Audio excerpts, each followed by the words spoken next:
business is senior. I go back. Simply, but what's it for? What's it for? Looking at it. Okay. Yeah. What's it for? I had to tell you, we don't do Dubai.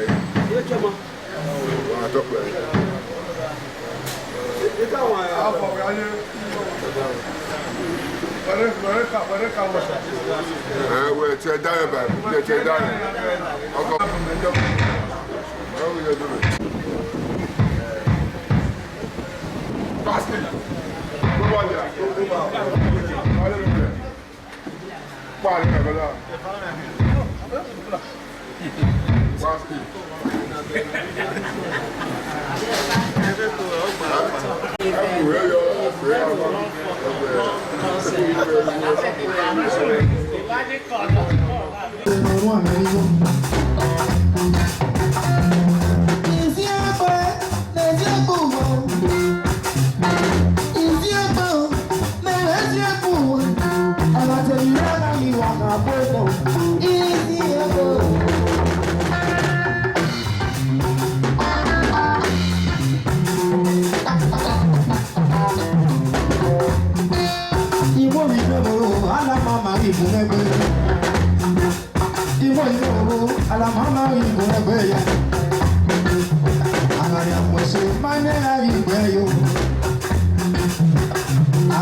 Solution Center, executive member.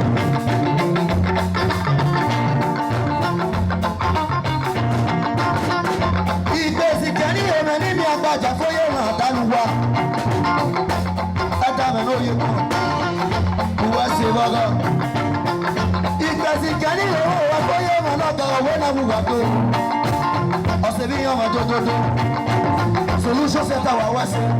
Àwọn ṣe bọ́gọ́, àwọn ṣe wúje. Owó ṣe bọ́dọ̀ náà nà ọ̀dẹ̀rẹ̀ náà. Iye bọ̀dù wájé yàgá tí ó bọ̀ wẹ̀lì ẹ̀ wà láwọ́. Ọ̀nà mi ò wá ní.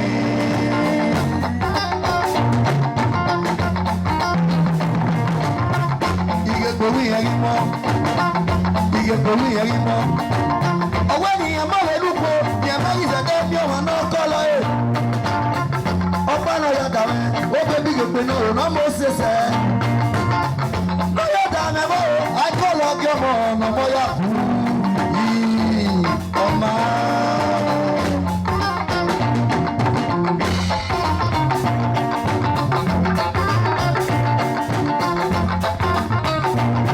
Honorable Chico, Honorable Chico. Baby, I see you, I salute you, my leader. My God will bless you. Chico International, exporter and importer, businessman, executive member, we are the United Brother. Honorable Chico, I for you, I'm going to go to what over you, Honorable Chico, Chico, Chico, oh yeah, I want to,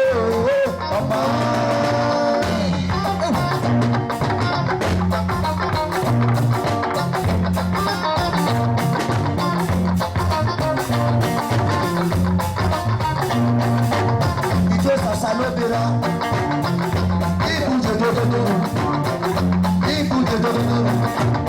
How about the neighbors?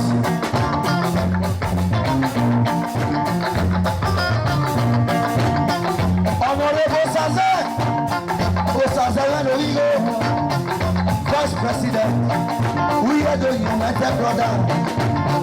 Who is it out there? Asom Baba, Aburi, Osaze, Osazuwa, Osazeno man. Vice President, we are the United Brothers. What was it? What was it? You want to watch out for your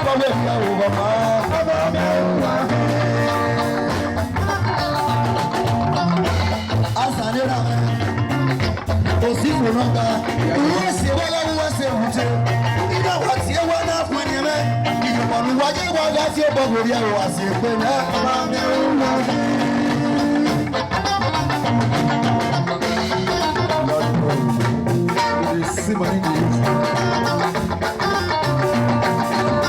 Ajayi yo kun le feye, atomenu wa mi.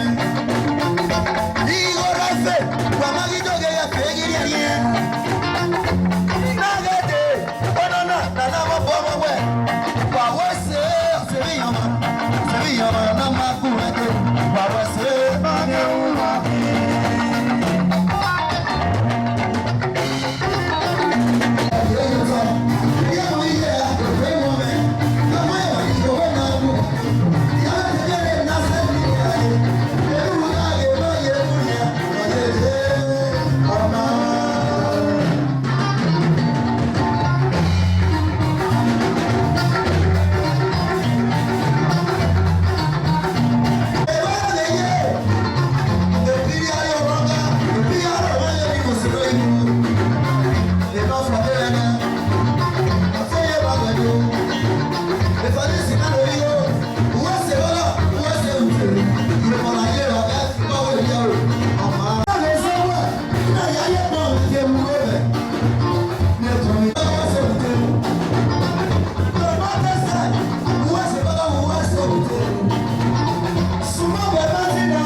Honorable Sir George, welfare officer, who are the United Brother, who was a well, who was a woman, who was a well-known man from Gavana.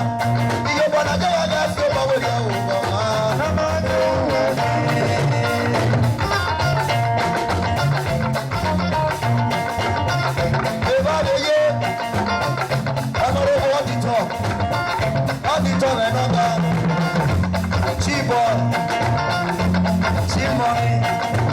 I salute you, my brother. Oribo, Oriedo. Executive member, we are the United Brothers. Who was the one who was able to? What did you know? I feel you know where to.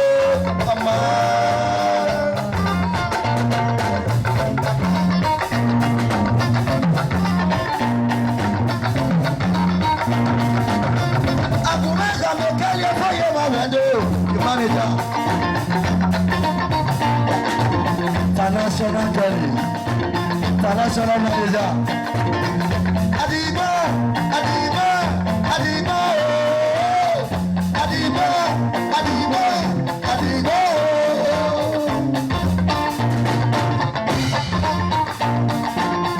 My senior colleague in the office, Black Beauty, Hassan Baba.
International businessman, a bit another small bet 19. A bit another international businessman. A bit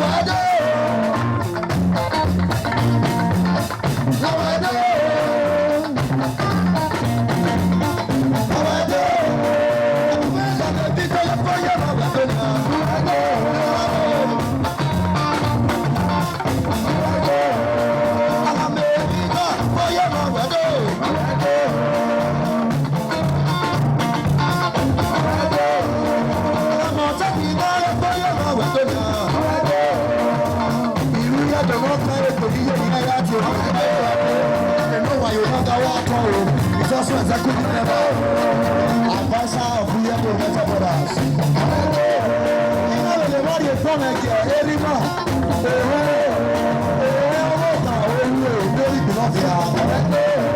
He's the patron of the United Brothers. I'm a man of the Victor for you.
sí wọn fún wa gbé náà kọ́ àwọn gẹ́gẹ́rẹ́ ọ̀dọ́mọdé mọ́ ẹ. Great to know. Great to know. Yeah. One with God, we don't need you. Awesome. Okay, it's okay for me. I don't need them. I don't need them.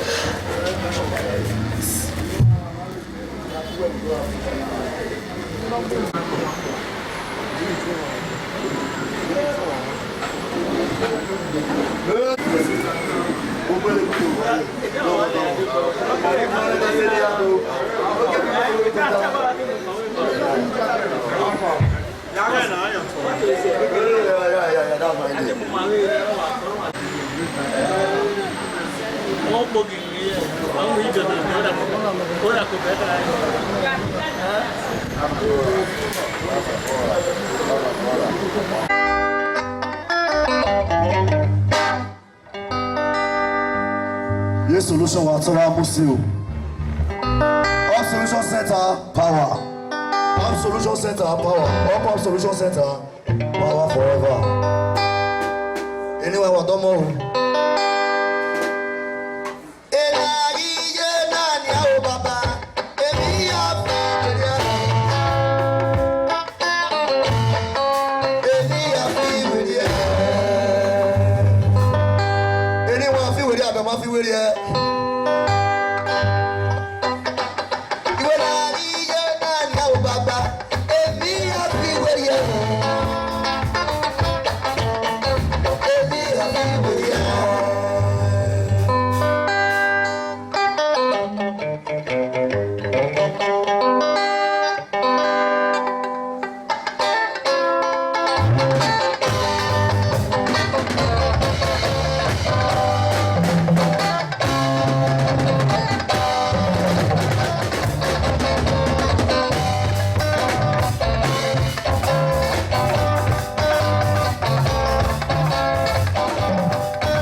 international.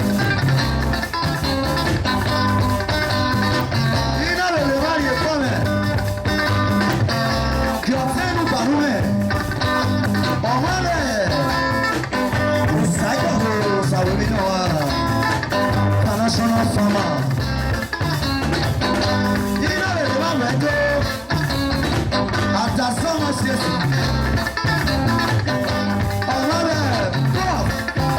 Osas, from Osas Entertainment, Music and Drama International. Neramena yon producer mo, Oruma Kumawa. Nani amo ya mama regio, Alami amo ya mama regio, Alami amo ya mama regio no bueno, kawa regio karayu, regio na yo.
Yeah.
Yeah.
Loving and smiling beside romanticism.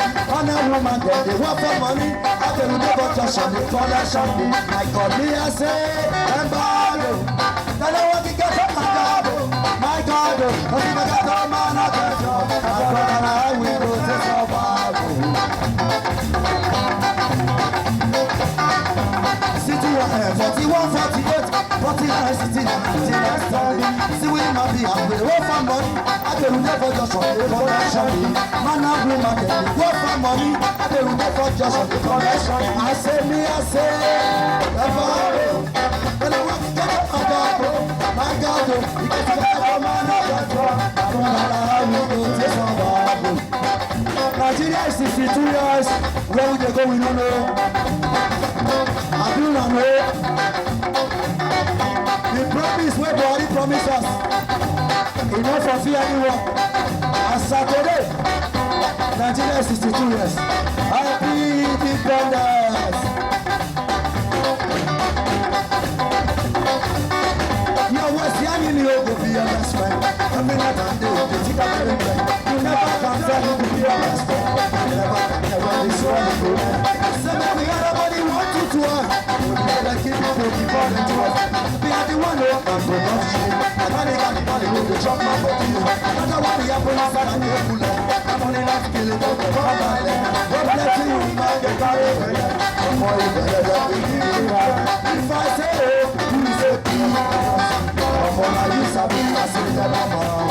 Don't get mad at you. I'm inside a jail, I say that I'm house. Don't get mad at you. I'm inside a jail. I just say very school, my friend, look at you now. Look at you now, you want to serve over. After 20 years, you want to serve over. If you travel to village, you go see your papa. Say papa say I'm not become over. Say papa say I'm not become over. As my friend is here, he's the man. I want to do, my friend is here, he's the man. I want to do, I got it till I'm enough for one life. What do you see? You want the body. Wait for you, I see. You want the body. Waiting a bigger thing. You want the body. When papa is so see, you feel you. We are the same. Yeah, I say, one day, different, I say, Destin on it, for this side, I take you there, I say, Destin on it, for this side, I take you there. When I believe I'm a brother go, situation we tell you I'm for. Tonight I will start, if I get we fall. Oh yeah, I say, so good let's go. When I believe I'm a brother go, situation we tell you I'm for. Tonight I will start, if I get we fall. Oh yeah, Chadalo, I'm not crying now. Chadalo, you can get this. Oh mercy, I got you from one. Oh mercy, just a stand up from one. Oh mercy, all of the one I'm doing, I still have one. Which I'm going to start to do it home. Mr. Danny Boy, for me, Nessa. Chadama no see, Chadama no know.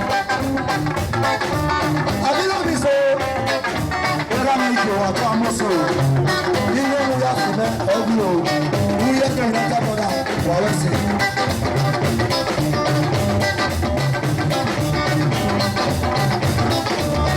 You was the enemy of your best friend.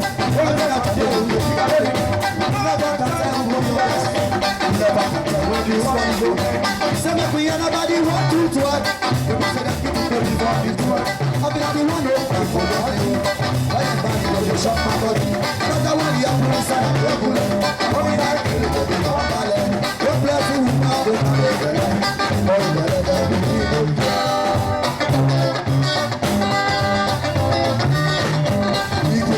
So, we can't let you go to love us. I want to be the man. Oh, for the man. For you, for you, for you, for you, for you, for you,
Give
Yeah.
sí ọ̀pẹ́ kò sí tẹ̀lé wọn.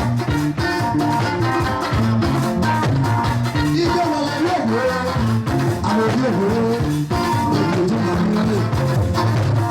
Òbí òwe rẹ̀ pẹ̀lú ọ̀rẹ́, òbí òwe rẹ̀ pẹ̀lú ọ̀rẹ́, lọ́fọ̀ọ́rí ìgbà ní ìgbé. Ìmọ̀lẹ́ ilé ìwọ̀n wá sẹ́nà, kúrò kù sí ilé ìwé, kúrò lè gbọ́dọ̀ sí mọ́. Ìmọ̀lẹ́ ilé ìwé wá sẹ́nà, kúrò kù sí ilé ìwé, kúrò lè gbọ́dọ̀ sí mọ́. Òbí òwe, ìlú bàbá rẹ̀ dàkẹ́, yóò fi gbogbo afẹ́lẹ́ wà lọ́dún. Ìwọ náà nù lè yá fún ìwọ náà, yóò yá àkọ́kọ́ yìí wá, ọ̀pọ̀lọpọ̀ lẹ́yìn ló wọ́n ní. Ìwọ náà nù lè yá fún ìwọ náà, ìdè àkọ́kọ́ yìí wá, àyàbọ̀lọ̀ yìí báyìí ló wọ́n ní. Ìwọ náà nù lè yá fún ìwọ náà, yóò yá àkọ́kọ́ yìí wá,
ọ̀pọ̀lọpọ̀ lẹ́yìn.